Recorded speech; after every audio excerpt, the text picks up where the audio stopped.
வணக்கம் தலைவா, அனைவருக்கும் இனிய வணக்கம். இன்னைக்கு நாம இந்த வீடியோவில் பள்ளி கல்வித்துறையில் வந்திருக்க முக்கியமான செய்திகளை பற்றி தான் இந்த வீடியோவில் முழுமையாக நம்ம பார்க்குறோம். பள்ளி கல்வித்துறையில் நீங்கள் எல்லாருமே எதிர்பார்த்த அந்த முக்கியமான செய்தி என்ன? ஸோ ஆசிரியர் தேர்வு வாரியத்தின் மூலமாக இந்த செய்தியை நமக்கு வெளியிட்டிருக்காங்க. அதையும் நம்ம பார்க்கலாம். ஸோ அந்த பட்டதாரி ஆசிரியர் பணித்தேர்வு விண்ணப்பிக்க டிசம்பர் 13 வரைக்கும் கால அவகாசமும் நமக்கு கொடுத்துருக்காங்க. அதை பற்றி நம்ம பார்க்கலாம். ஆசிரியர் தேர்வு வாரியத்தில் இந்த 149 ஜிஓ மற்றும் நியமன தேர்வுகளுடைய தற்சமயம் நிலைமைதான் என்ன அப்படின்றதை பற்றி பார்க்கலாம். ஸோ யூஜிடிஆர்பி மற்றும் பிஜிடிஆர்பியோடைய மெட்டீரியல்கள் அனைத்தும் இலவசமாக உங்களுக்கு வழங்கப்படுகிறது. அதை பற்றி இந்த வீடியோவில் நாம் அப்போ பார்க்கலாங்க. ஸோ ஆசிரியர் தேர்வு வாரியத்துடைய புதிய ஆண்டிற்கான புதிய பிளானர் இன்னும் சில தினங்கள்ல நமக்கு பள்ளி கல்வித்துறை மூலமாக வெளியிட போறாங்க.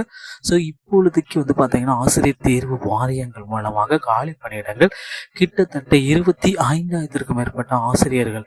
ஸோ பிஜிடிஆர்பி ஆசிரியர்களே 25,000 பேர், அப்புறம் யூஜிடிஆர்பி ஆசிரியர்கள் 8,000 பேர், டெட்ல பாஸ் பண்ணவங்க, இந்த மாதிரி கிட்டத்தட்ட 1,00,000க்கும் மேற்பட்ட ஆசிரியர் பணியிடங்கள் தமிழகத்தில் தற்சமயம் நிலுவையில் இருக்கு.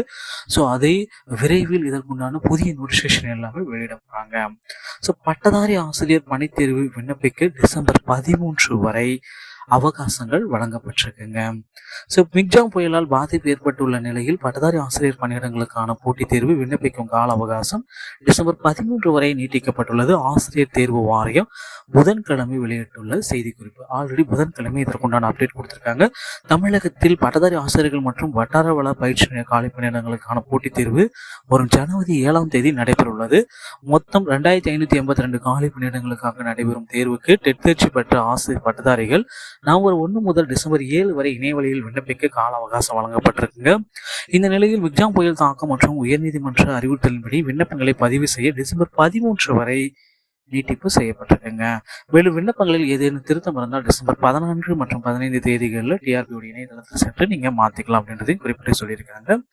ஸோ அடுத்து பார்த்தீங்கன்னா நீங்கள் எல்லாருமே எதிர்பார்த்துட்டு இருக்க மாதிரி டிஆர்பியோடைய 2024 உண்டான ஆனுவல் பிளானர். ஸோ வருகின்ற டிசம்பர் 15ஆம் தேதிக்குள்ளார புதிய ஆனுவல் பிளானர் எல்லாமே வெளியிட போகிறாங்க. ஆசிரியர் தேர்வு வாரியத்தில் இந்த பிளானர் நீங்கள் எல்லாருமே எதிர்பார்த்த மாதிரி ஒரு புதிய மாற்றப்பட்ட இதுவரை யாருமே எதிர்பார்க்காத அளவுக்கு பார்த்தீங்கன்னா ஆசிரியர் பணியிடங்கள் நிரப்புறதுக்கான பிளானர் அப்படின்ற அளவுக்கு ரெடி ஆகிட்டு இருக்குங்க. பள்ளிக்கல்வித்துறையும் இதை ரெடி பண்ற முயற்சியில் இருக்காங்க. அங்கங்க கணக்கெடுப்புகள் எவ்வளவு வேகன்சிஸ் என்ன டிபார்ட்மெண்ட்டுக்கு கொடுக்கலாம் அப்படின்ற கணக்கெடுப்புகள் எல்லாமே பள்ளிக்கல்வித்துறை வாயிலாக போயிட்டு இருக்கு. ஸோ விரைவில் பள்ளிக்கல்வித்துறை மூலமாக புதிய வேகன்சிகள் கணக்கெடுக்கப்பட்டு உங்களுக்கு வழங்கப்படும் அப்படின்றத நம்ம எதிர்பார்க்கலாங்க. அடுத்து பார்த்தீங்கன்னா நீங்கள் யூஜிடிஆர்பி மற்றும் பிஜிடிஆர்பி டெட் இந்த படிக்கும் நண்பர்களாக இருந்தீங்கன்னா நம்ம சேனலை நீங்கள் உடனடியாக ஃபாலோ பண்ணிக்கோங்க. ஸோ நம்ம சேனலில் இந்த சப்ஜெக்டுக்கு தகுந்த இல்லை மெட்டீரியல் அனைத்துமே இலவசமாக பதிவிடப்படும். ஸோ அதை நீங்கள் பயன்படுத்தி கொள்ளலாம். நீங்கள் எந்த விதமான பணமும் கட்டாமலே இலவசமாக நீங்கள் மெட்டீரியல்ஸ் அனைத்துமே நம்ம சேனலில் பதிவிடுற மெட்டீரியலை ஸோ உங்களுடைய படிப்புக்கு துணையாக பயன்படுத்தி கொள்ளலாங்க. அடுத்து பார்த்தீங்கன்னா இந்த 149 ஜிஓவை விரைவில் நீக்கிறதுக்கு உண்டான புதிய அரசாணைகளும் கொண்டு வர போகிறதா நமக்கு சொல்லியிருக்காங்க. பொறுத்து நம்ம பார்க்கலாம். டிஆர்பி மற்றும் பள்ளி கல்வித்துறை சொந்தமான செய்திகள் அனைத்தையும் உடனுக்குடன் பெற நம்ம சேனலோடு இணைந்திருங்கள். அடுத்த வீடியோவில் இன்னொரு செய்தியோடு உங்களை சந்திக்கிறேன். நன்றி, வணக்கம்.